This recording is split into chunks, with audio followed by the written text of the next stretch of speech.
आप देख रहे हैं श्री हरि कृपा आश्रम चैनल। संस्थापक स्वामी श्री हरि चैतन्य पुरी जी महाराज।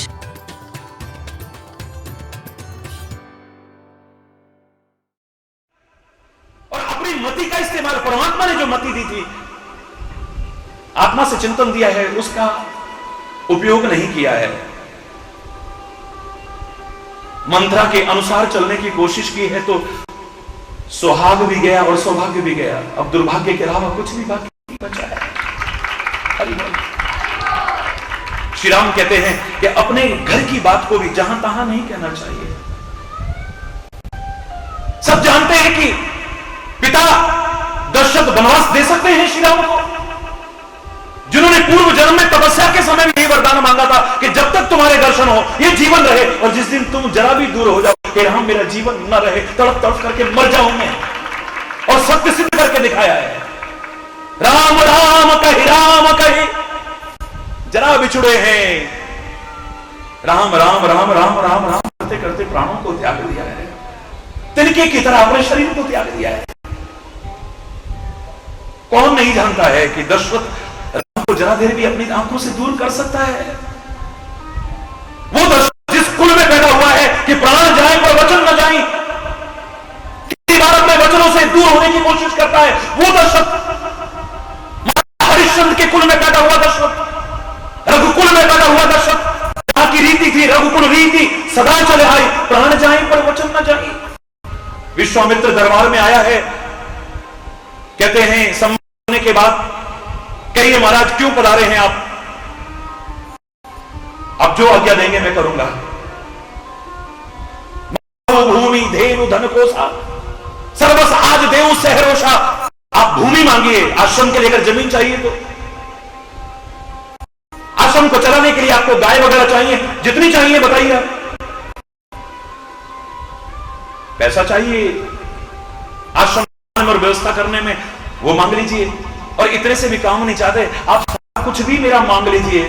हमारे कुल में आपको पहली बार महाराजा ने भी सब कुछ हंसते हंसते दे दिया था, और खाने को तैयार हो गए, तो चाहे जो आया हो या ना आया हो, लेकिन मैं हंसते हंसते तुमको सब तैयार हो, मांग लो क्यों मांगते हो।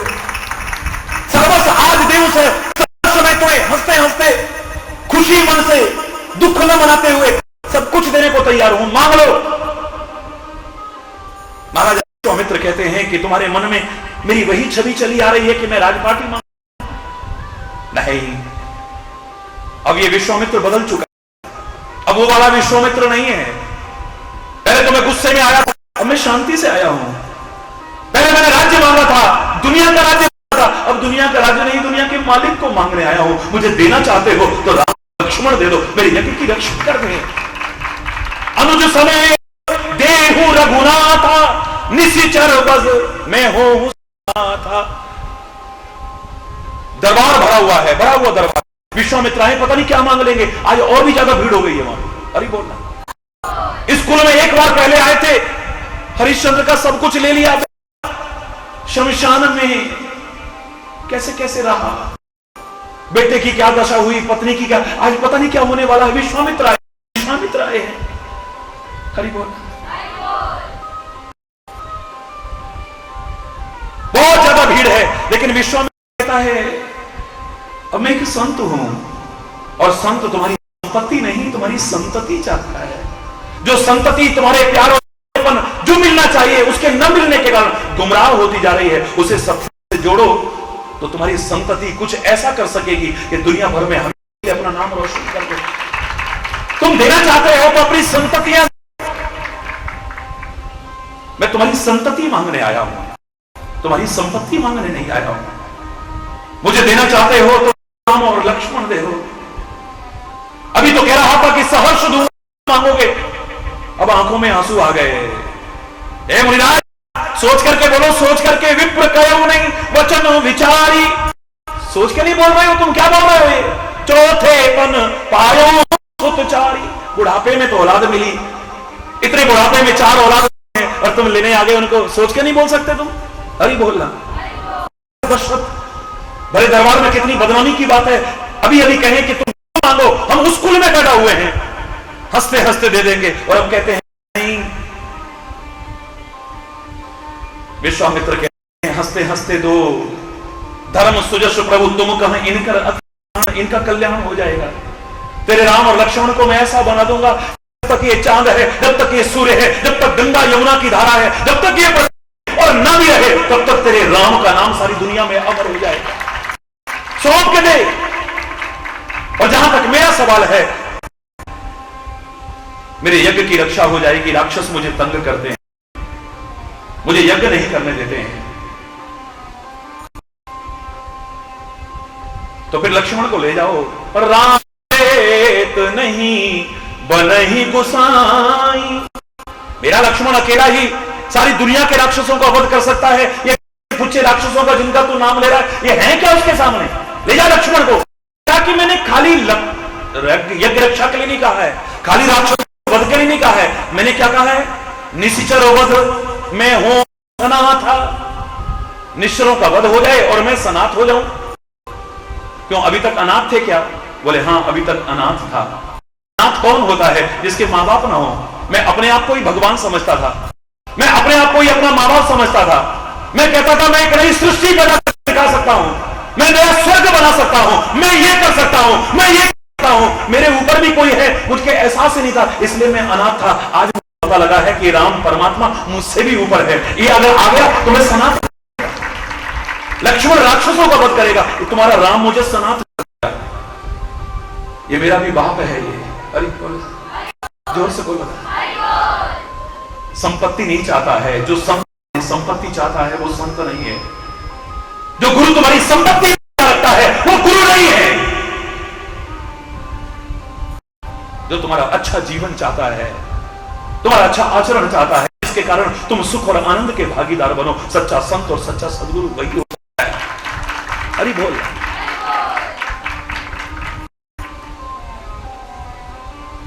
ए सखा, तुमने सत्य कहा है, लेकिन मैं क्या करूं? मुझे पिता ने कुछ और आज्ञा दी है। क्या आज्ञा दी है स्वामी? बरस 4 10 बास वन, 14 वर्ष तक वन में रहना है। मुनि व्रत वेश आहार, वेश भी मुनियों जैसा रखना है, आहार भी मुनियों। नगर गांव शहर में प्रवेश नहीं करना है, मुझे ऐसी है। सो ग्राम वास नहीं उचित, सुन गुह ही भयो दुख भार। निषाद राज गुह निषाद राज को बड़ा दुख हुआ कि गांव में नहीं जा सकते हैं, शहर में नहीं जा सकते हैं, नगर में नहीं जा सकते हैं, इन्हें जंगल में ही रहना है। कितने सुकुमार हैं, कितना कष्ट उठा रहे हैं, हृदय में बड़ा दुख हुआ है। दुख एक है कि मेरे नगर में नहीं आ पा रहे, दूसरा दुख कि ये कष्ट उठाएंगे यहां। खाली निषाद राज ही नहीं, हरि बोल, ग्रामवासी भी जब श्री राम लक्ष्मण और सीता को देखते हैं तो वो भी कहते हैं कैसे मां बाप हैं जिन्होंने इन इतने सुकुमार राजकुमारों को, इतने प्यारे बच्चों को जंगलों में कष्ट उठाने भेज दिया। कैसे मां बाप हैं वो? एक कहता है महाराज दशरथ ने अच्छा नहीं किया, ये उम्र है इनकी जंगलों के कष्ट उठाने की। चलो राम को भेजा, लक्ष्मण को, और इतनी सुकुमार ये जंगलों के कष्ट उठाने के लायक है, उनको तरस नहीं आया। ये दशरथ ने अच्छा नहीं किया है, ये कैकेयी ने अच्छा नहीं किया है, बहुत बुरा किया उन्होंने, बहुत बुरा किया है। पर एक कहते हैं अगर उन्होंने ऐसा ना किया होता तो हमें इनके दर्शन सौभाग्य कहां मिलता। हम तो उनको धन्यवाद कहते हैं, महाराजा दशरथ तुमने बहुत अच्छा किया है, कैकेयी तुमने बहुत अच्छा किया है। अगर उन्होंने ऐसा ना किया होता तो इनके दर्शन पाने का सौभाग्य हमें कहां मिलता। हरि राम जन जन के हृदय का सम्राट बना है तो इस 14 वर्ष की यात्रा के कारण अयोध्या का सम्राट बन गया होता तो अयोध्या का सम्राट बन सकता था, जन जन के हृदय का सम्राट नहीं। अयोध्या विशाल साम्राज्य, उसका सम्राट एक आम आदमी से मिल सकेगा? आज एक देश का राष्ट्रपति चाहे कितना भी सिंपल हो, कितना भी महान हो, कितना भी उच्च विचार का हो, कितना भी सरल हो, कितना भी सादगी परिपूर्ण जीवन जीता हो, कितना भी अभिमान रहित हो, लेकिन सिक्योरिटी पॉइंट ऑफ व्यू से क्या आम आदमी से मिल सकता है? चाहे तो नहीं मिल पाता है। बोलो ना, सारी दुनिया का राज्य जिसके पास हो, वहां का राजा जन जन सोचे कि हमसे मिलता रहेगा, इतना सरल नहीं है। हरि बोलना, उस तक पहुंचना इतना सरल फिर नहीं रहता है। हरि बोलना, उस उससे मिलना फिर इतना सरल नहीं रहता है। ये जंगल में हर एक की कुटिया को पवित्र कर रहे हैं, हर ऋषि मुनि की कुटिया पर आ रहे हैं, हर एक की साधना को पूरा कर रहे हैं, हर एक की भावना को पूरा कर रहे हैं। ये तभी संभव हुआ है। महाराजा दशरथ और कैकेयी ने इनको जंगल में भेजा है, तो अगर न भेजा होता तो हमें ये दर्शन का सौभाग्य नहीं मिलना, और वो भी इतने करीब से। और फिर सेवा का अवसर कोई सवाल ही नहीं है, हमें सेवा का अवसर अंदर को घुसने में न देता महल में। इनके दास होते, दासियां होती, अनुचर होते, हमें सेवा का अवसर कहां मिलता। अरे खुश हो जाओ, राम आए हैं, लक्ष्मण आए हैं, सीता आई है, धन्यवाद दशरथ, धन्यवाद कैकेयी, अरे सब मिलकर के सेवा करो ना।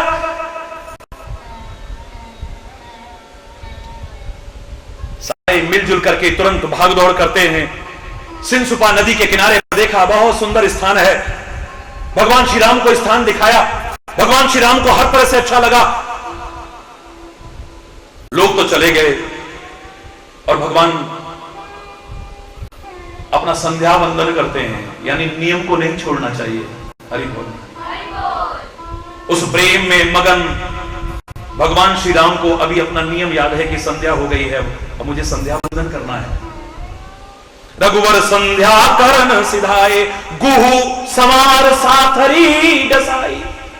इतनी देर में गुहु निषाद राज ने एक पेड़ के नीचे घास फूस का एक सुंदर आसन बिछा दिया है। हरि बोलना। लेकिन कोमल कोमल पत्ते उस पर बिछा दिए हैं, बड़े सुंदर मधुर और कोमल कोमल फल वहां पर लाकर के रख दिए हैं, और कुछ पात्रों में जल ला करके रख दिया है। कंदमूल फल खा करके सुमंत्र भी साथ में है। भगवान श्री राम लक्ष्मण और सीता के सहित विश्राम करने लगते हैं। जब राम विश्राम करने लगते हैं तो लक्ष्मण उनके चरण दबाने लगता है। बड़ा भाई छोटे की भावनाओं की कदर करे और छोटा बड़ों का सम्मान करे, तो एक आदर्श परिवार का रूप हमारे सामने आ जाए। पति पत्नी को पैरों की जूती ना समझे, और पत्नी अगर पति को परमेश्वर भी मान ले तो कोई मेरा विरोध नहीं है।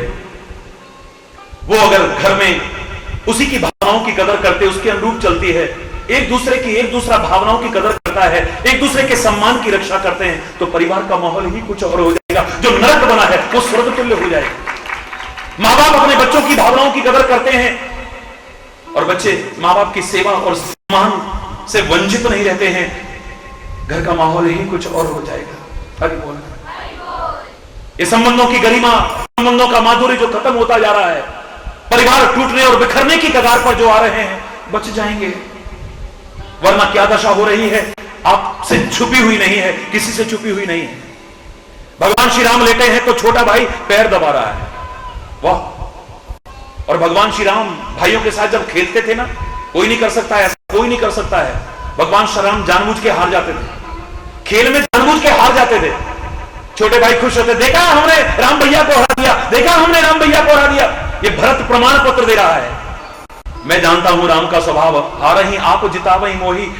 ये वो राम है जो बचपन में हम खेलते थे तो खुद जानबूझ के हार जाते थे, हमारा मनोबल कहीं कम ना हो जाए, हमारा आत्मबल कहीं कम ना हो जाए, हमारा हौसला कहीं कम ना हो जाए, इसलिए खुद हार करके हमको जिताने की कोशिश करते थे, हमारा हौसला बढ़ाते थे। नहीं बेटा तुम आगे बढ़ो, नहीं बेटा तुम आगे बढ़ो।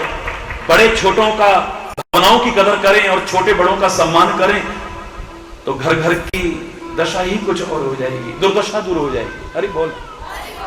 पैर पलोटत उठे लखन प्रभु सोवत जानी। देखा, उन्हें लगा कि सो गए, भगवान कभी सोते नहीं, मैंने कल भी कहा था। लक्ष्मण ने जाना कि श्री राम सो गए, उन्हें लगा कि अब सो गए हैं, तो वो वहां से लक्ष्मण उठता है, सुमंत्र से कहता है कि तुम भी विश्राम करो। ये थोड़ा सा प्रसंग चल रहा है, लेकिन असली प्रसंग पर आएंगे जिसका एक एक शब्द जीवन में हमें वो देगा शायद जिसकी हमने कल्पना भी न की हो। थोड़ी दूर बैठ करके वीरासन पर धनुष्मान हाथ में लेकर के लक्ष्मण बैठ जाते हैं। निषाद राज ने भी जो अपने विश्वास पात्र सैनिक थे उनको सिक्योरिटी में लगा दिया है, और आप लक्ष्मण के पास जाकर के बैठ गए। इस बात को मैं जल्दी जल्दी सुना रहा हूं क्योंकि असली बात पर आना है। हरि बोलना। भगवान श्री राम को देख करके, सोते हुए देख करके निषाद राज प्रेम के वश बहुत विषादग्रस्त हो गया है। सारा शरीर पुलकित है और आंखों से जल बहने लगा है, और लक्ष्मण से बड़े प्रेम सहित कुछ शब्द कहता है। महाराजा दशरथ का भवन देखें तो शायद इंद्र का वैभव भी फीका लगता है, इसके सामने वो अधूरा सा लगता है। जहां पर सोने चांदी मणि माणिक के मुक्ता इतनी मात्रा में है कि कोई गिनती नहीं कर सकता है। ऐसे लगता है कि कामदेव ने उसकी सुंदरता को अपने हाथों से निखारा हो। इतने सुंदर सुंदर महल में इतने सुंदर सुंदर पलंग होते थे, इतनी सुंदर सुंदर चादरें होती थी, चारों ओर खुशबू होती थी, पुष्प होते थे। आज इतने सुख सुविधाओं में रहने वाले श्री राम इस घास फूस पर सो रहे हैं, मुझसे बर्दाश्त नहीं हो रहा है। अरे बोल, एक बात याद रखना, ये संसार परिवर्तनशील है, यहां सब कुछ बदलता है।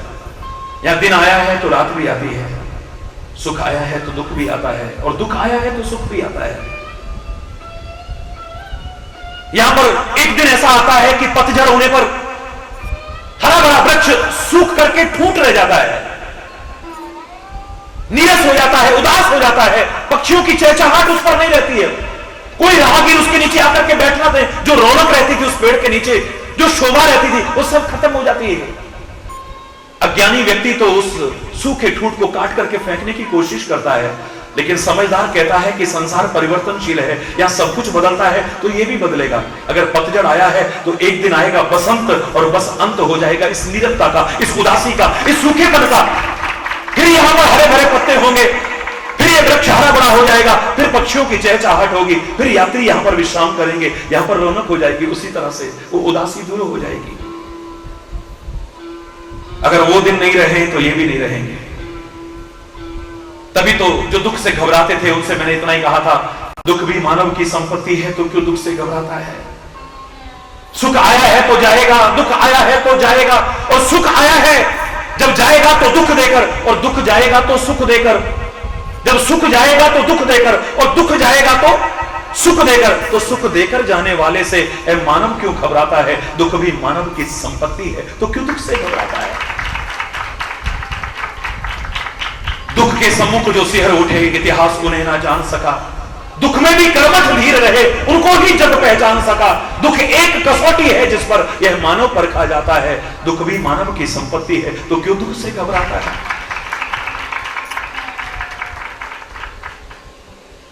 सुख संध्या का वह लाल क्षितिज जिसके पश्चात अंधेरा है। दुख प्रातः का छुटपुटा समय जिसके पश्चात सवेरा है। दुख का अभ्यासी मानव ही सुख पर अधिकार जमाता है। दुख भी मानव की संपत्ति है, तो क्यों दुख से घबराता है। यहां राम का राज तिलक होते होते वनवास हो जाता है, लेकिन अगर हौसला न टूटे, कर्मठ बने रहो, तो एक दिन फिर राम का राज तिलक होता है। ऐसे ही जीवन में अगर अपने कर्मों के कारण ही कभी दुख आया है, तो हारिए ना हिम्मत, विसारिए ना राम, न परमात्मा को भूलना, न हिम्मत हारना, कोशिश करते रहना, उसकी कृपा के अधिकारी बनते रहना। एक दिन दुख सुख में बदलेगा, प्रतिकूलता का दौर अनुकूलता के दौर में बदल जाएगा। तुम्हारे जीवन में सुख होगा, आनंद होगा। यहां सब कुछ बदलता है, सब कुछ बदलता है।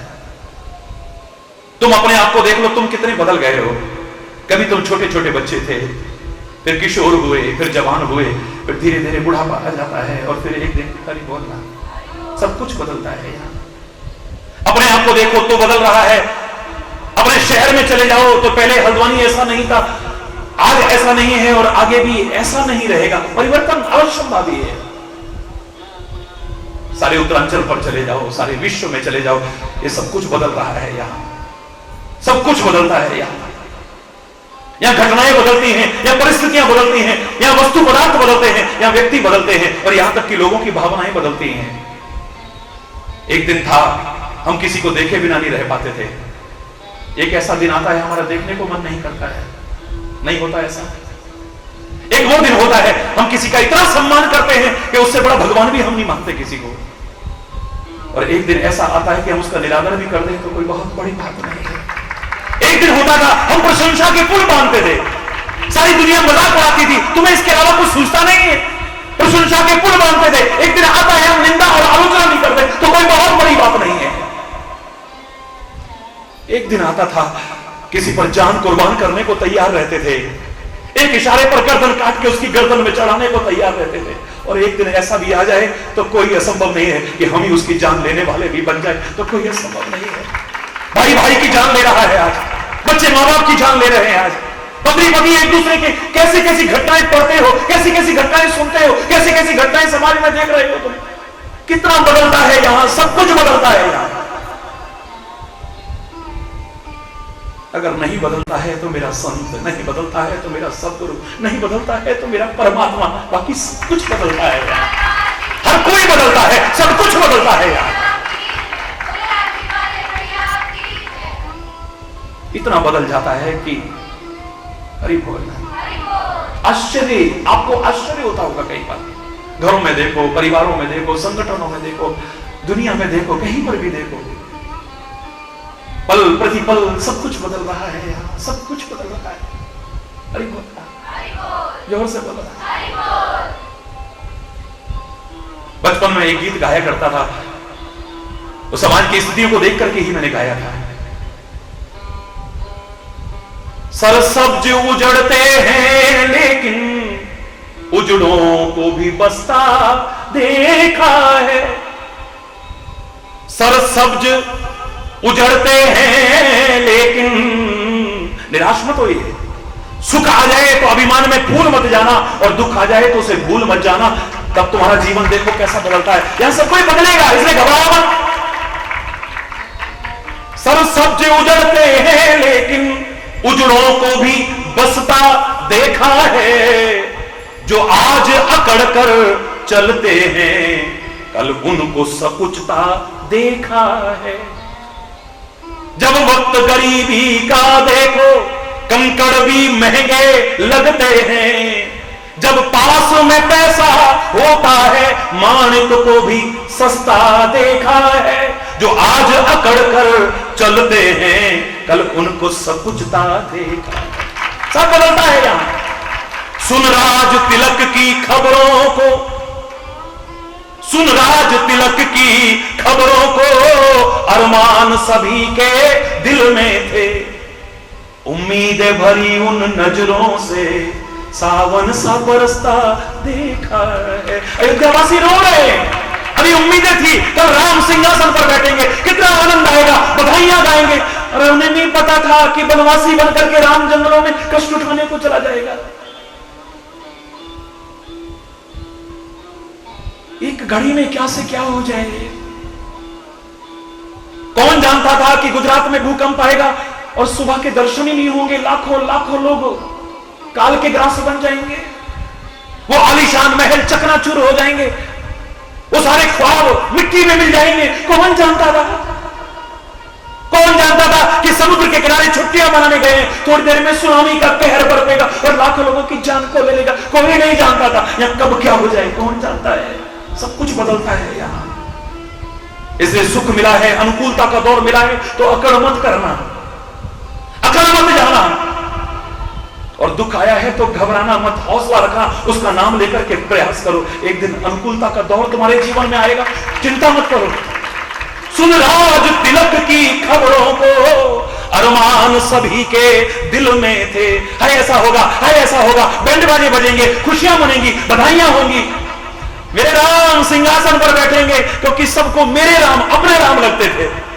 उनको नहीं पता था इस अयोध्या जैसी पवित्र नगरी में भी मंत्रा जैसे नीच लोग भी रहते हैं, और इतने नीच हैं कि कैकेयी जैसे परम पवित्र बुद्धि वालों की बुद्धि को भी खराब कर देते हैं। हरि बोल।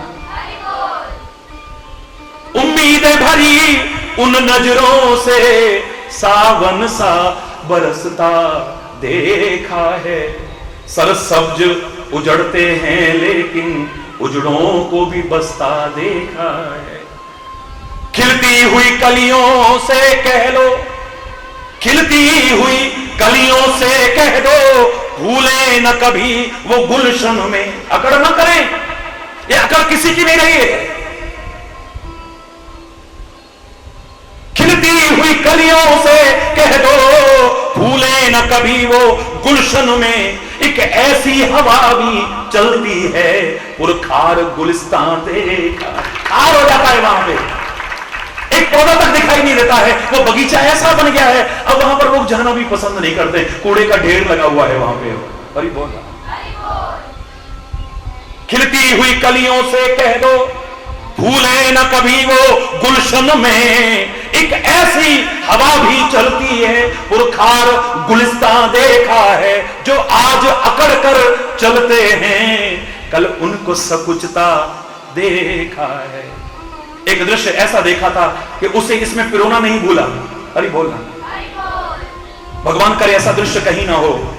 मेहंदी न छुटी कंगना न खुला, मेहंदी न छुटी कंगना न खुला, दुल्हन का न जिसने मुंह देखा, दुल्हन को बिलखती छोड़ उसे अर्थी पर कसता देखा है, जो आज अकड़ कर चलते हैं कल उनको सकुचता देखा है। अपनी आंखों से देखा था ये दृश्य, बैंड बाजे बज रहे थे, खुशियां मनाई जा रही थी, चारों ओर धूमधाम हो रही थी। दूल्हे को देख करके लोग कह रहे थे बिल्कुल ऐसे लग रहा भगवान का रूप। बहनों ने आगे किसी नेग के लिए उस घोड़ी को रोका, जेब में से, कोट की जेब में हाथ डाला पैसे निकालने के लिए, अपनी बहनों को देने के लिए। वो हाथ वापस नहीं लौटा, लुढ़क गया वहीं पर, घोड़ी पर ही लुढ़क गया था।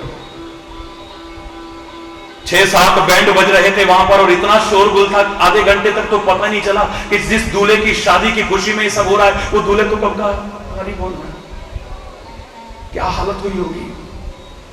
मैं तो परमात्मा से प्रार्थना करता हूं कि कहीं पर भी दुखद घटना ही ना हो, लेकिन इतना जरूर कहूंगा कि अगर तुम्हारे कर्मोवश कहीं तुम्हें सुख मिला है तो उसको पाकर के अकड़ मत जाना,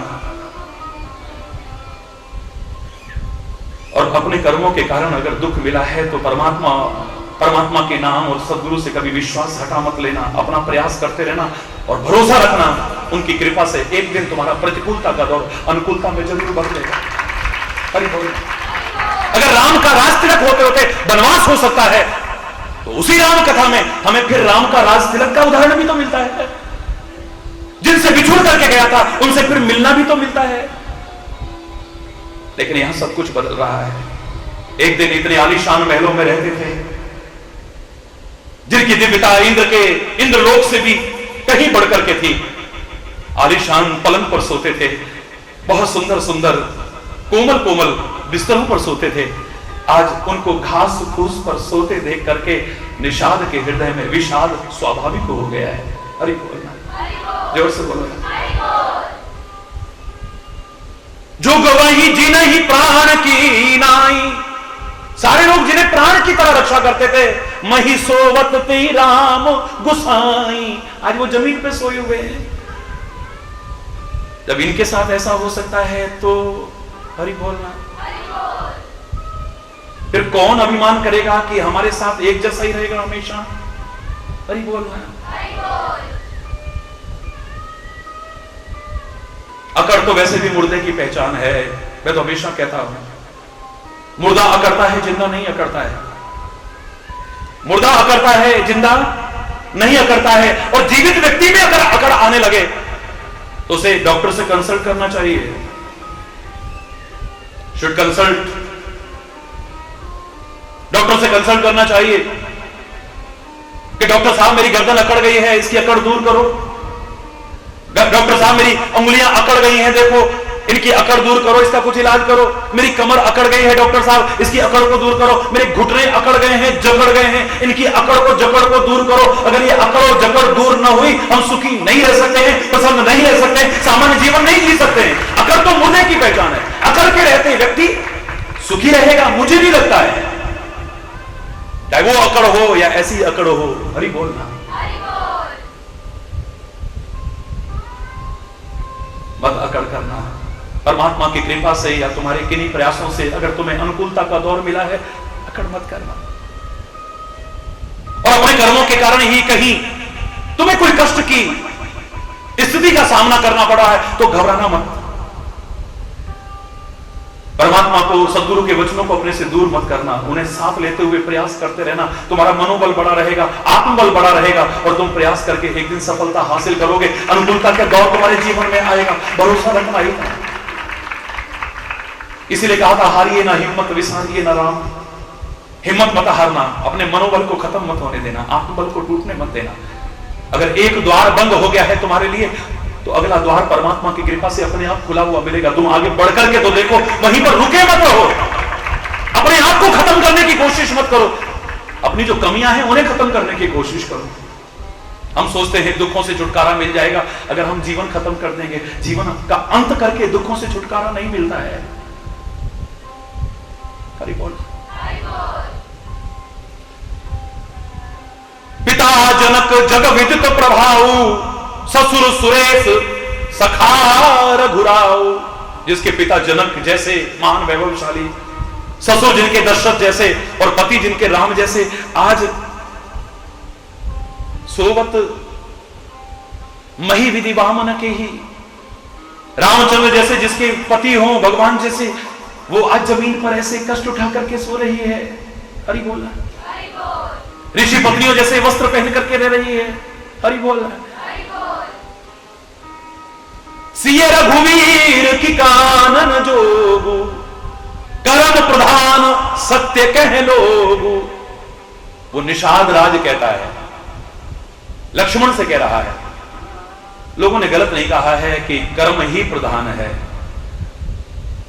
क्या इन्होंने कोई बुरे कर्म करे हैं जिसके कारण कष्ट उठा रहे हैं? निषाद कहता है कि आज राम और सीता इतने कष्ट उठा रहे हैं, लोग सही कहते हैं कि कर्म ही प्रधान है। इसका तात्पर्य इसके मन में इस विषय में कोई संदेह है शायद। कर्म प्रधान सत्य है, कर्म प्रधान है, अपने कर्मों का फल भोगना पड़ता है। तो राम और सीता ने कौन से ऐसे कर्म करे जिसके कारण कष्ट उठा रहे हैं? वो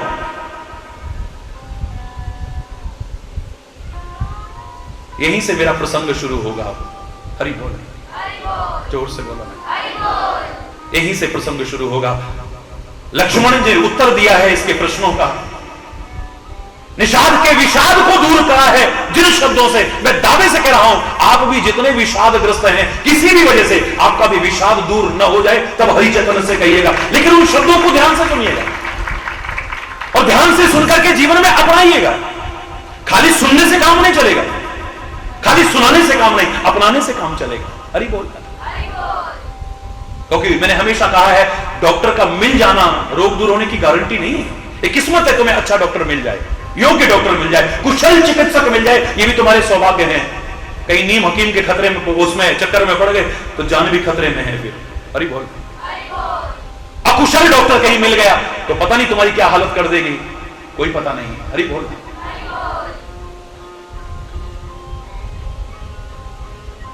लेकिन डॉक्टर का मिल जाना रोग दूर होने की गारंटी नहीं है मेरे प्यारे बच्चों, मेरे प्यारे भाइयों, मेरी प्यारी बहनों।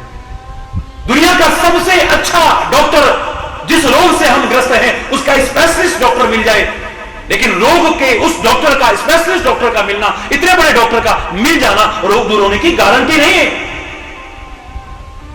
डॉक्टर ने दुनिया की सबसे अच्छी उस रोग की दवाई हमें दे दी, खाली दवाई का मिल जाना भी रोग दूर होने की गारंटी नहीं है।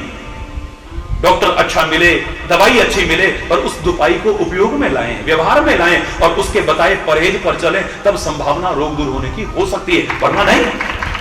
संभावना उसमें भी अगर मौत आई है तो फिर कौन, ना डॉक्टर बचा सकता है ना कोई। हरि बोल ना। जैसे कल मैं कह रहा था, इन चक्करों में मत पड़ा करो, फलाने का दिमाग बड़ा खराब है उसको ठीक कर दें, पता नहीं उसको ठीक करते करते खुद मत खराब हो जाना। किसी ने मेरे से कहा भगवान शंकर की इतनी निंदा करता है, वो भगवान राम की इतनी निंदा करता है, भगवान कृष्ण की इतनी निंदा करता है, संतों की इतनी निंदा, ऐसी ऐसी बकवास करता है महाराज जी। तो मैंने कहा तू चक्कर में मत पड़, उसे करने दे, तू अपना काम करता रहे बस। क्यों महाराज जी, हमें कोशिश तो करनी चाहिए ना, उसकी भी मत। मैंने कहा उसके लिए संत बैठे हैं, गुरु बैठे हैं, परमात्मा बैठे हैं ना, तू अपना जीवन अच्छा बना के रख। नहीं महाराज जी, मैंने कहा कुछ लोगों के लिए कोशिश बेकार है। क्या महाराज जी आप कैसे कह रहे हो? तो मैंने उसको चंद पंक्तियां सुनाई थी। फटे हुए दूध की मलाई क्या करे। अब दूध फट गया, अब तुम चाहो कि इसमें मलाई ला दें, मैं मूर्खता ही होगी तुम्हारी। हरि बोल। फटे हुए दूध की मलाई क्या करे, गले हुए कोट की सिलाई क्या करे, धागा भी बेकार जाएगा तुम्हारा। हरि बोल। फटे हुए दूध की मलाई क्या करे, गले हुए कोट की सिलाई क्या करे। टूटी हो दीवार तो रंगाई क्या करे, आई हो जो मौत तो दवाई क्या करे। जिसके दिमाग में हो कोयले की खान, जिसके दिमाग में हो कोयले की खान, उसके दिमाग की सफाई क्या करे। अरे बोल, अरे काहे को टाइम बर्बाद करना है यार। जिसका दिमाग ही कोयले की खान, इतनी गंदगी जिसके दिमाग में भर चुकी है, उसको साफ करते करते कहीं तुम गंदे मत हो जाना। हरि बोल, उसको सुधारते सुधारते कहीं तुम मत बिगड़ जाना। हरि बोलना, जोर से बोलना। मैं तो तुमसे इतना ही कहूंगा, तजोरे मन हरि विमुखन को संग, तजोरे मन जिनके संग, जिनके संग कुमति उपजत है, जिनके संग कुमति उपजत है। परत भजन में भंग, परत तजोरे मन हरि विमुखन को संग, तजोरे मन हरि विमुखन को संग। घर को कहा अर्घ जालेपन, घर को कहा अर्घ जालेपन। स्वान नहाए गंग, स्वान नहाए गंग, तजोरे मन संग, तजोरे मन। कहा भयो पै पान कराएगा, दूध पिलाया तुमने। कहा भयो पै पान कराए, कहा भयो पै पान कराए। विष नहीं तजत भुजंग, विष नहीं तजत भुजंग, तजोरे मन ओ संग, तजो मन हरि विमुखन को संग, तजो मन हरि विमुखन, हरि विमुखन, हरि विमुखन को संग। छोड़ो तेरे भावे जो पुरे भला बुरा संसार, नारायण तू बैठ के अपना भवन बुहार। कबीरा तेरी झोंपड़ी गलकटियन के पास, करेगा सो भरेगा, तू क्यों हो उदास है।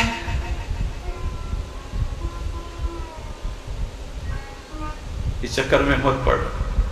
अरे बोल, जोर से बोल। कर्म प्रधान सत्य है, तो श्री राम ने कौन से ऐसे कर्म करें? क्या इसके मन में कोई संदेह है, कोई प्रश्न है इसके मन में कि राम ने ऐसे कौन से कर्म किए हैं जिनके बदले में उन्हें कष्ट उठाने पड़ रहे हैं? क्योंकि कर्मों का फल तो अवश्य भोगना पड़ता है, चाहे कोई भी क्यों ना हो। महाराजा दशरथ, महाराजा दशरथ मृत्यु के समय 4 बेटों में से एक बेटा पास में मौजूद नहीं है। हरि बोल। परमात्मा जिसका बेटा बनकर के आया हो, जगत पिता जिसका बेटा बनकर के आया हो, पिता बनने का सौभाग्य दिया हो, वो दशरथ राम की याद में तड़फते तड़फते अपने प्राणों को त्याग देता है। हरि बोलना। पहले कहते रहे हो लोग कि हे राम जिसके पुत्र हो, उसको इतने कष्ट क्यों उठाने पड़ रहे हैं? और शास्त्र कहते हैं कि कर्म चाहे तुम जानबूझ के करो, चाहे अनजाने में, चाहे अब के हो या पहले के हो, अच्छे हो या बुरे हो, तुम्हें अपने कर्मों का फल अवश्य ही भोगना पड़ता है। जब विचार किया तो महाराजा दशरथ के बारे में भी उभर करके आता है, इन्होंने जानबूझ करके कोई गलत कर्म न किया हो, लेकिन अनजाने में तीर चला था, एक अनजाने में तीर, और किसी के जिगर के टुकड़े को खत्म कर दिया था इन्होंने। हरि बोल। उस श्रवण कुमार कि माता पिता ने तड़फते तड़फते तड़फते तड़फते अपने बेटे की याद में अपने प्राणों को त्याग दिया था, और मरते मरते इतना ही कहा था कि जैसे पुत्र वियोग में हमें तड़पते तुमने छोड़ा है, एक दिन वो आएगा तुम भी बेटों की याद में तड़पते तड़पते इस दुनिया से चले जाओगे। जाओ तुम्हें शाह देता हूं मैं, कर्मों का फल भोगना पड़ता है हमें। जानबूझ करके नहीं, अनजाने में तीर मारा है, लेकिन अनजाने में किए कर्मों का फल भी हमें भोगना पड़ेगा। हमने जानबूझ के गलती थोड़ी की है। अरे जानबूझ के जहर पियो चाहे अनजाने पियो, मरोगे, जो मैं नहीं चाहता हूं। मैं तो चाहता हूं तरो, तुम मरो, मैं ऐसा कभी नहीं चाहूंगा। तुम मर करके भी अमर हो जाओ, मैं तो ये चाहूंगा तुम्हारा ऐसा जीवन हो।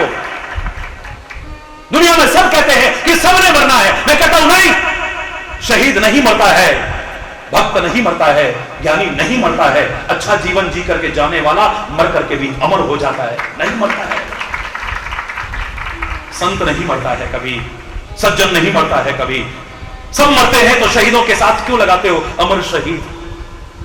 क्या राम कभी मर सकते हैं, कृष्ण कभी मर सकते हैं, गुरु गोविंद सिंह कभी मर सकते हैं, गुरु नानक देव कभी मर सकते हैं, गुरु तेग बहादुर कभी मर सकते हैं, जगत गुरु शंकराचार्य कभी मर सकते हैं, चैतन्य महाप्रभु कभी मर सकते हैं, महावीर स्वामी महात्मा बुद्ध कभी मर सकते हैं, मोहम्मद साहब कभी मर सकते हैं, ईसा मसीह कभी मर सकता है।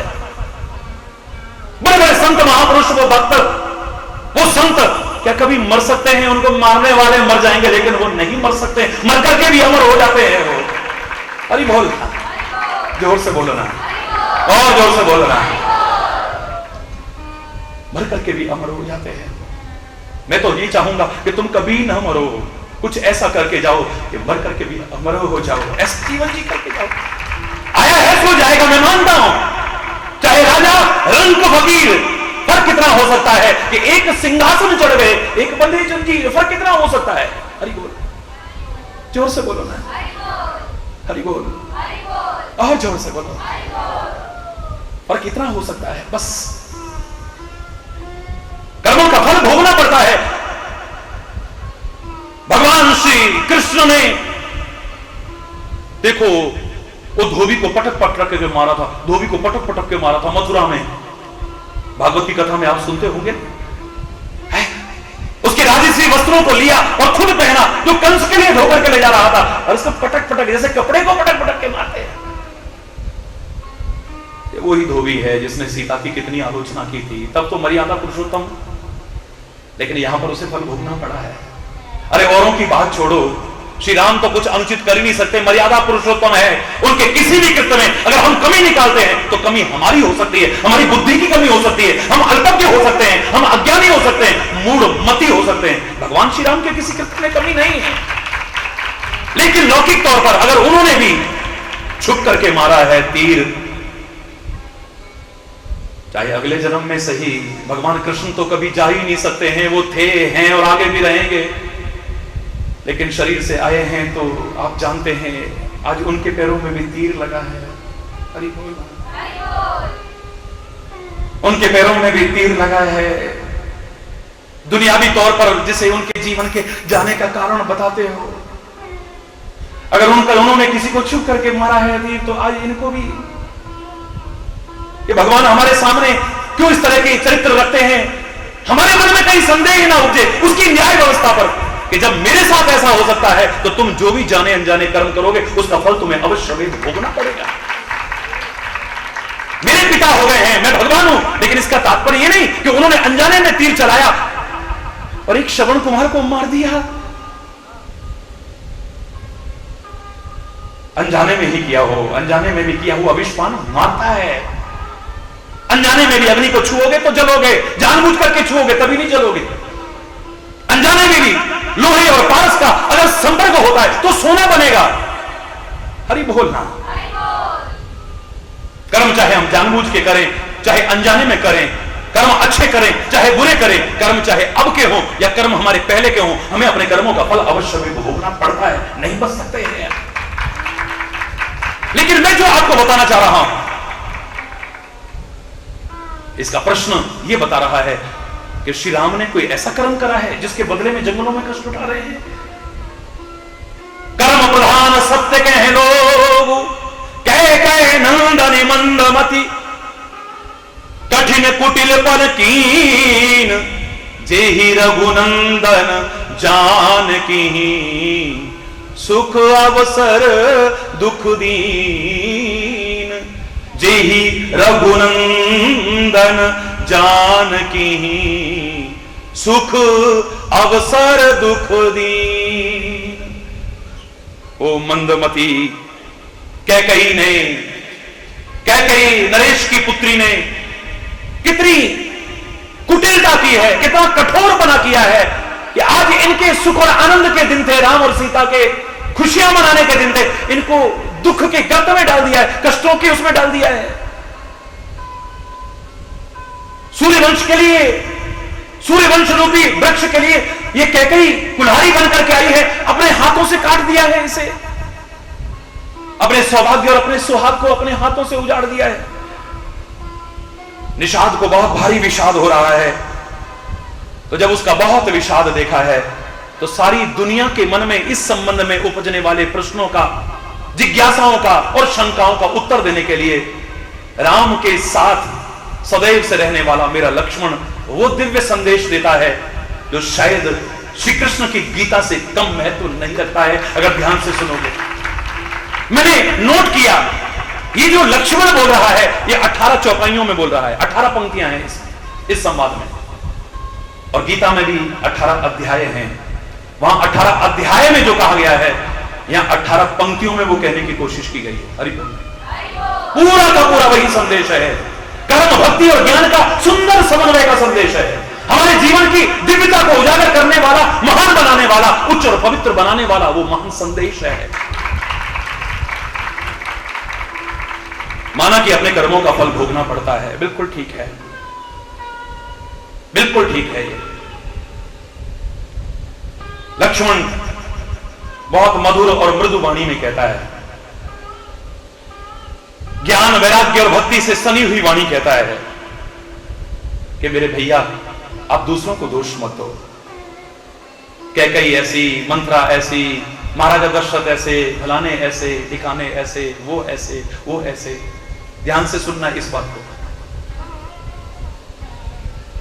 उसने दुख दिया, उसने दुख दिया, उन्हें कष्टों में डाला, उसने कष्टों में डाला। ना ना ना, ये शब्द मत कहो।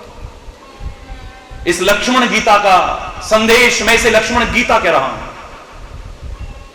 मजा तब है जब राम के साथ रहते रहते लक्ष्मण के मन में इतना उच्च चिंतन आ जाए, गुरु के साथ रहते रहते शिष्य का इतना उच्च और महान चिंतन बन जाए, संत का संपर्क करते करते समाज का इतना उच्च और महान चिंतन बन जाए, तब साथ का लाभ है। वरना साथ का क्या लाभ है अगर हमारे जीवन में परिवर्तन ना आया तो?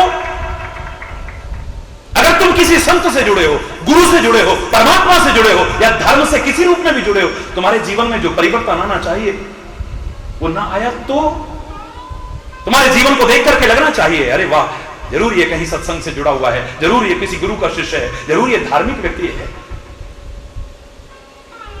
खाली तुम शंख घंटी बजाते हो, तिलक लगाते हो, आरती करते हो, यज्ञ रोज करते हो, रामायण का पाठ रोज करते हो, दुर्गा सप्तशती का पाठ करते हो, उसका पाठ करते हो, देवी भागवत पढ़ते हो, वेद कुरान बाइबल पढ़ते हो, गुरु ग्रंथ का, इन सब का अपना महत्व है, लेकिन इतने से तुम सच्चे धार्मिक हो गए। हरिचेतन तुम्हें पट्टा देने वाला नहीं है। तुम्हारी सोच बदली है कि नहीं?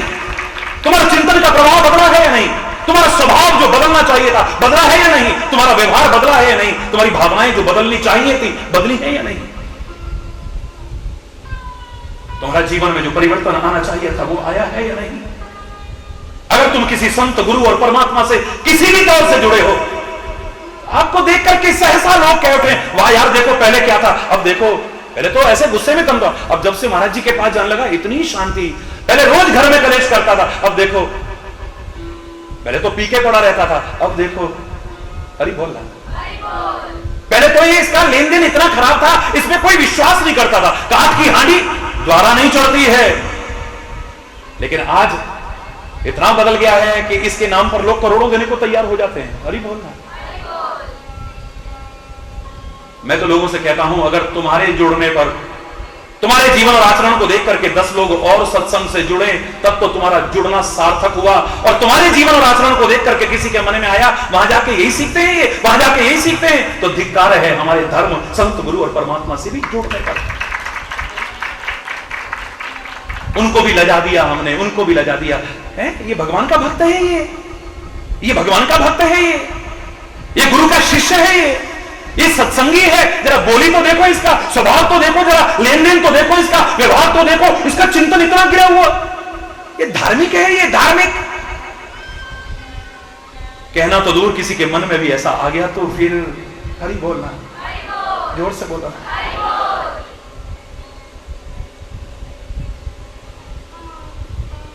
किसी को दोष मत दो। अगर कष्ट मिल रहे हैं तो अपने कर्मों से मिल रहे हैं, दुख मिल रहा है तो अपने कर्मों से मिल रहा है। ढोंगी पाखंडियों ने और बेड़ा गर्क करके रखा हुआ है। कोई मंडी हिला के कह देता है तेरी सास ने तेरे पर कर दिया है, कोई चावल और फूल देख करके कह देता है तुम्हारी जिठानी ने तुम पर कर दिया है। ये नाटक करके और हमारे घरों में कलेश डाल रखा है, और कलेश डाल रखा है। मैं सब जानती हूं, तेरे पड़ोसी ने कर रखा है तेरे पर। अब पड़ोसी वड़ोसी लड़ रहे हैं आपस में। तेरी दुरानी ने कुछ कर रखा है, तेरे जेठ ने कुछ कर रखा है, तेरे देवर ने कुछ कर रखा है, तेरे बच्चों ने तेरे पर कुछ कर रखा है, तेरी बहू ने कुछ करवाया है तेरे ऊपर, फलाने ने खिला दिया है तेरे को। सब कुछ जानते, खा के जानते हो तुम। खाली इतना जानते हो जेठ, देवर, जिठानी, दुरानी, सास, बहू, बस इसके अलावा तुम कुछ नहीं जानते। और उसी पड़ोसी को लड़ाने के अलावा कुछ नहीं जानते।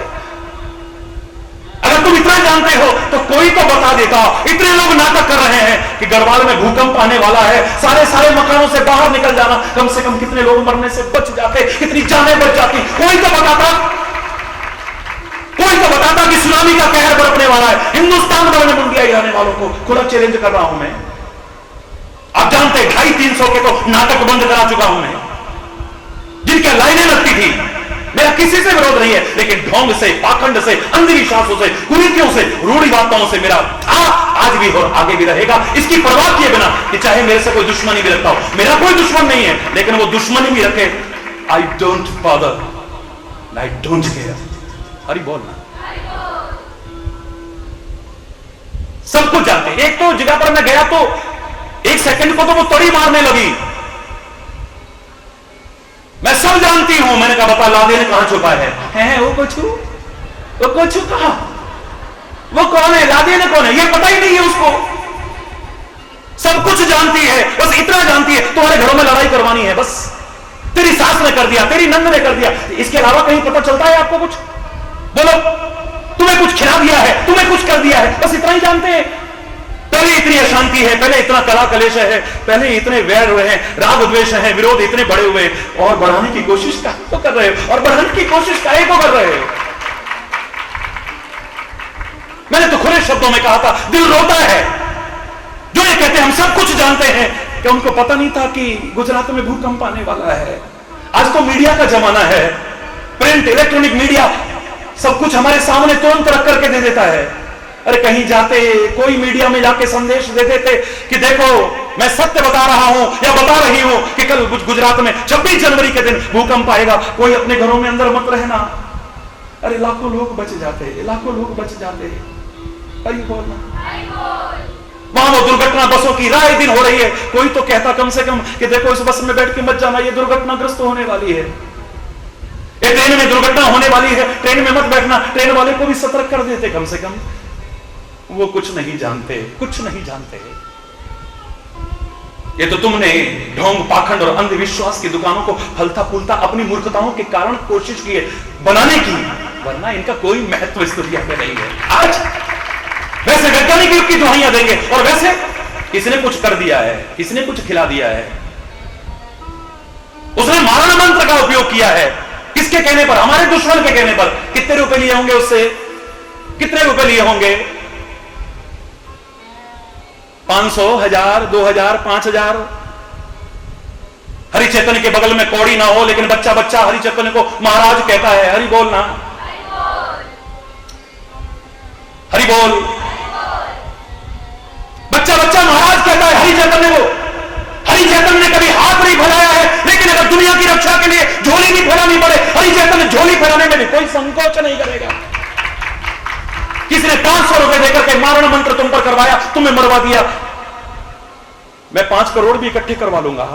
5 करोड़ भी। 18.5 करोड़ लोग तो दीवाने हैं, वैसे सारी दुनिया मेरी है। कभी हरि चैतन्य ने मांगा नहीं अगर जरूरत पड़ी तो एक एक रुपया भी अगर करूं ऐसे काम के लिए, दुनिया की रक्षा के लिए। अगर ऐसा आदमी कहता है कि मैं मारण मंत्र का प्रयोग करके मार सकता हूं, मैं कहूंगा सारे पुलिस स्टेशन से, सारे हिंदुस्तान के रिकॉर्ड से, सीबीआई से, सारे के सारे आतंकवादियों की लिस्ट देता हूं, तो इन पर मारण मंत्र प्रयोग कर देना, इनको मार दे, सबको, इन आतंकियों को मार दे, इन खूंखार निर्दयियों को मार दे, 5 करोड़ देने को तैयार हो, 50 करोड़ देने को तैयार हो। अरे ये बहम में जीते हो, बहम में, और बहम का कोई इलाज नहीं है, कोई इलाज नहीं है इसका। अरे हमारे घर के बाहर कोई फूल रख गया, मैं तो जो सुनता हूं तो मुझे तरस आता है, तरस। अभी तक ये भरोसा नहीं कि गुरु हमारे साथ है, भगवान हमारे साथ है, भगवान का नाम हमारे साथ है। तुम्हारा दोष भी नहीं है, जिन्होंने सिखाया था ना, जाको राखे साइया मार न सके कोई, बाल न बांका कर सके, चाहे सब जग वेरी होए, वही संत, वही कथावाचक आज सिक्योरिटी लेकर के चलते हैं, बॉडीगार्ड लेकर के चलते हैं, ब्लड प्रूफ गाड़ियों में चलते हैं, ब्लड प्रूफ मंचों तक से भाषण देने। दुर्भाग्य, तुम्हारे पर ऐसा प्रतिकूल असर पड़ रहा है तो तुम्हारा दोष नहीं है, लेकिन तुम्हारा लाठी वाला भैया तो खुलेआम घूम करके तुम्हें दिखा रहा है। इस भयानक तूफान और आंधी के दौर में भी ये नन्ना सा दिया अभी भी चाहे टिमटिमा रहा होगा, लेकिन बुझने की हिम्मत नहीं, बुझाने की हिम्मत नहीं है, तुम्हें करके दिखा रहा है, तो तुम क्यों, तुम्हारे मन में हौसला नहीं होता है?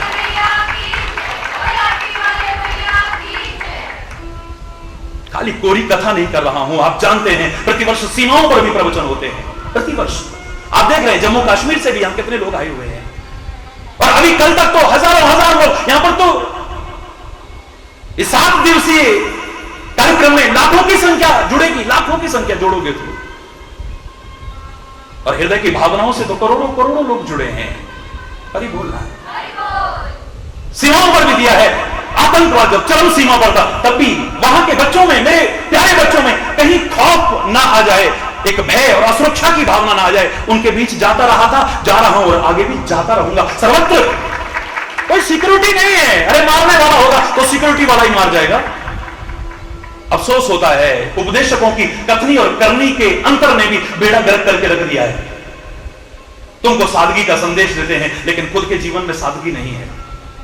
भेदभाव न करने का संदेश देने वाला गरीब अमीर का भेदभाव करता है, छोटे बड़े का भेदभाव करता है, ऊंच नीच का भेदभाव करता है, ब्राह्मण क्षत्रिय वैश्य शूद्र का भेदभाव करता है, हिंदू मुस्लिम सिख ईसाई का भेदभाव करता है। लेकिन आपका लाठी वाला भैया तो सबका था, सबका है और आगे भी सबका रहेगा। कोई अगर भेदभाव दिखा दे उस दिन हरि चेतन नहीं करी बोलना, तुम्हारा दोष नहीं है। कथा बड़ी अच्छी कर रहे थे, जाको राखे साइया जाको राखे साइया मार सके ना को, मार सके ना को, अरे बाल न बाता कर सके, बाल न। महाराज जी आपको डर नहीं लगता है? मैंने कहा मुझे इसलिए डर नहीं लगता, मेरे तो बाल पहले ही बांके हैं, टेढ़े हैं, इनको और बांका कोई क्या करेगा। अरे बोलना, बाल ना बांका कर सके, बाल ना, चाहे सब जग। अगर तुम्हें भरोसा नहीं है इन दोहों को हटा दो, फिर इन्हें मत सुना करो, मत सुनाया करो, मत बोला करो। भक्तों ने तो कहा था तुम्हारी कृपा है तो दुश्मन का डर क्या। बाहर का ही नहीं, बाहर से ज्यादा खतरनाक हमारे अंदर भी दुश्मन है, हमारे अंदर भी दुश्मन है,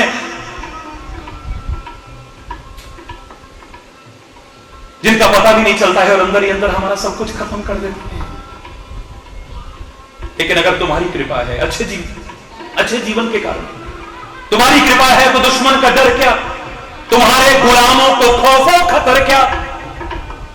शरण में जो चरणों के सर आ चुका है, खिलाफ उसके कोई उठाएगा सर क्या। कृपा की नजर से जब तुम देखते हो, करेगी किसी की भला बद नजर क्या। बनाते हो बिगड़ी हुई बात जब तुम, अरे बोलना और जोर से बोलो ना, बनाते हो बिगड़ी हुई बात जब तुम, बिगाड़ेगा ना चीज कमतर वशर क्या। अनाथों के दृक बिंदु से तुम न रूठो, तो कर लेगा सारा जहां रूठ कर गया।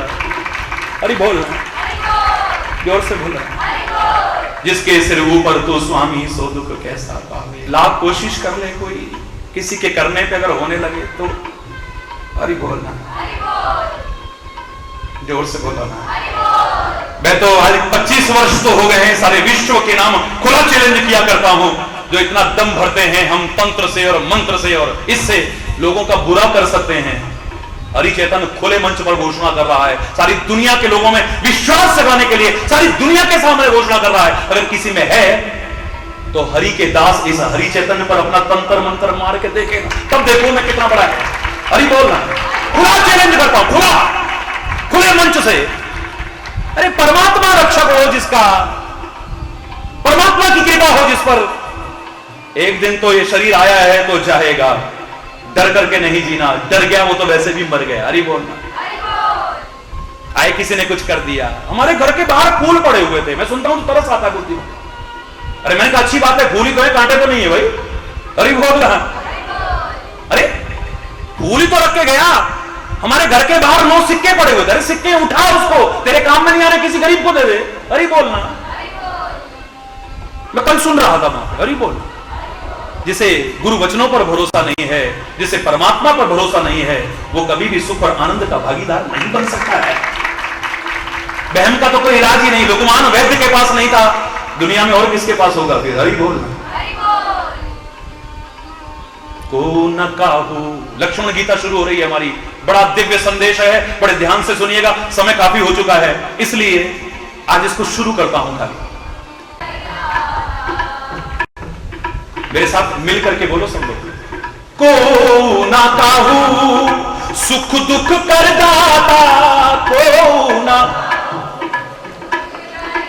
निज कृत कर्म भोग सब भ्राता, निज कृत कर्म भोग सब भ्राता, निज कृत कर्म भोग सब भ्राता, निज कृत कर्म। एक तो किसी को बुराई करने का मौका मत दो अपने घर की। ये तुम्हारी जो कैकई नहीं है, उसने ऐसा करवाया, वो मंत्रानी थे घर में, वो ऐसे। लक्ष्मण कहता है नहीं, बंद करो। ये गीता का दिव्य संदेश यहीं से शुरू होता है। कर्म, भक्ति और ज्ञान का सुंदर समन्वय, और इन तीनों को अगर समन्वित न किया, हमारा जीवन धन्य नहीं हो पाएगा, हमारा जीवन कृतकृत्य नहीं हो पाएगा, हमारे जीवन का उत्थान नहीं हो पाएगा, हमारा जीवन पवित्र नहीं बन पाएगा। हमेशा कहा है, दोहराने जैसा लगेगा, बार बार कहा है कि मात्र कर्म करते हुए तुम जीवन व्यतीत कर सकते हो, लेकिन जीवन का सच्चा सुख और आनंद हासिल नहीं कर सकते हो, ज्ञान और भक्ति के अभाव। कर्म ही पूजा है। हरि चैतन्य ने स्वीकार किया था, ना स्वीकार कर रहा है, ना आगे स्वीकार करेगा। खुले शब्दों में सारी दुनिया के विद्वानों को खुला चैलेंज है मेरा। कर्म ही पूजा है, मैं मानने को तैयार नहीं हूं, लेकिन कर्म भी पूजा बन सकता है, इससे मैं हमेशा सहमत था, आज भी हूं और आगे भी। कर्म ही पूजा है। अब तुम्हारी निगाह में दुकान पर आदमी बैठा है तो कर्म कर रहा है, उसका कर्म पूजा होना चाहिए ना दुकानदारी। लेकिन जिस कर्म के साथ विचार ना हो, जिस कर्म के साथ विवेक ना हो, जिस कर्म के साथ अच्छे बुरे की समझ ना हो, भले बुरे की समझ ना हो, उस कर्म को तुम पूजा कहना, हरि चैतन्य पूजा नहीं कह सकता है।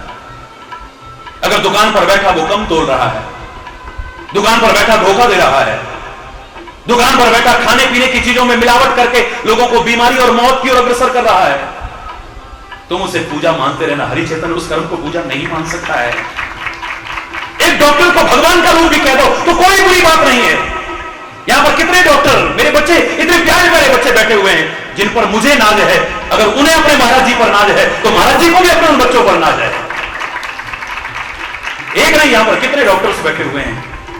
डॉक्टर को अगर भगवान का रूप भी तुम कह दो तो कोई बहुत बड़ी बात नहीं है, लेकिन जो डॉक्टर के रूप में भेड़िया बन करके ऑपरेशन के बहाने किडनियां निकालता हो, जो थोड़े से लालच के पीछे लोगों के बच्चे और बच्चियों को बदलता हो, जो थोड़े से लालच के पीछे अनावश्यक टेस्ट बताता हो, तरह तरह की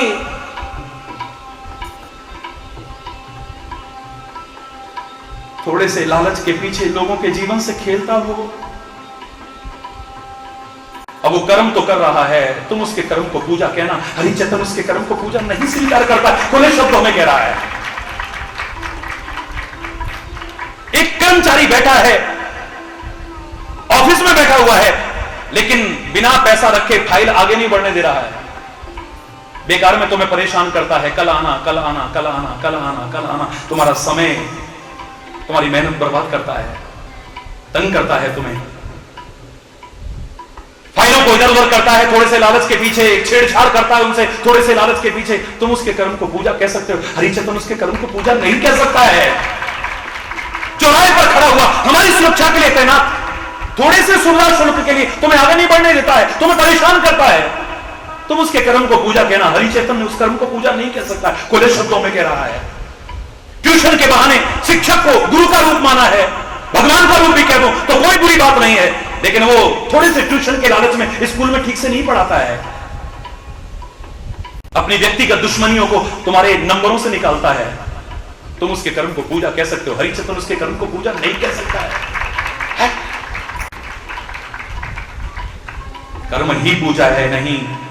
अगर कर्म ही पूजा होता तो पूजा करके तो शांति मिलती है, आनंद मिलता है, लेकिन तुम खुद स्वीकार करते हो, बिना विचारे जो करे सो पाछे पछताए, काम बिगाड़े आपनो जग में होत हंसाए। बिना विचारे जो कर्म करेगा, पूजा तो क्या बनेगी, उसके पल्ले में शर्मिंदगी, पश्चाताप और ग्लानि के अलावा कुछ भी हाथ में आने वाला नहीं, सफलता तो मिलेगी नहीं। अरे बोलना, कर्म भक्ति और ज्ञान का सुंदर समन्वय हो, कर्म के साथ विचार भी होना चाहिए।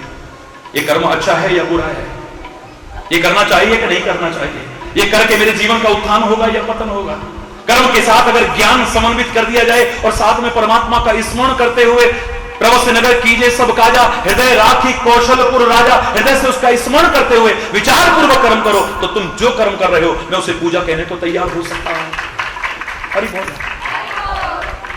बाकी कर्मों का फल अवश्य भोगना पड़ता है, दूसरों को दोष देने से काम नहीं चलेगा।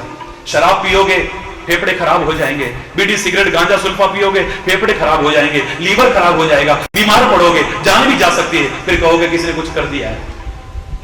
तुम अपने पैरों पर खुद कुल्हाड़ी मारो तो दूसरों को दोष देने का कोई लाभ नहीं है।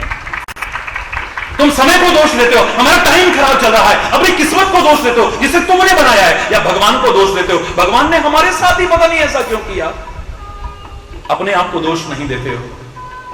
काल ही कर्म ही ईश्वर ही मिथ्या दोष लगाई। अरे बोलना, जोर से बोलो ना।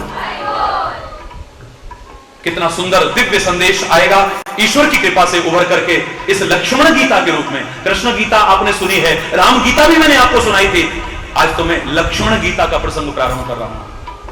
राम के साथ रहते रहते लक्ष्मण का भी चिंतन कितना महान हो जाए, गुरु के साथ रहते रहते शिष्यों का भी चिंतन कितना महान हो जाए, संत का साथ पाकर के समाज का भी चिंतन कितना महान हो जाए। ये प्रेरणा यहां से हमें लेनी चाहिए। लक्ष्मण गीता प्रारंभ कर रहा हूं, 18 पंक्तियों में है ये, 18 अध्याय से कम महत्व नहीं रखती है। सॉरी बोल, क्या क्या है इसमें, कर्म भक्ति और ज्ञान का दिव्य संदेश। शेष कल आज यहीं पर अगर कोई गलत शब्द निकला हो, समय अभाव के कारण उसके लिए क्षमा चाहता हुआ अपनी वाणी को विराम दूंगा, लेकिन एक बार वहीं पर बैठे बैठे जोर से बोलेंगे, धर्म की,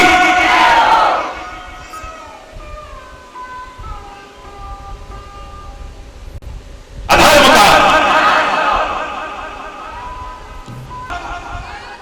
प्राणियों में, विश्व का, गौ माता की, भारत माता की, गंगा माता की, संत समाज की, भारत की देवियों की, भक्त समाज की जय जय।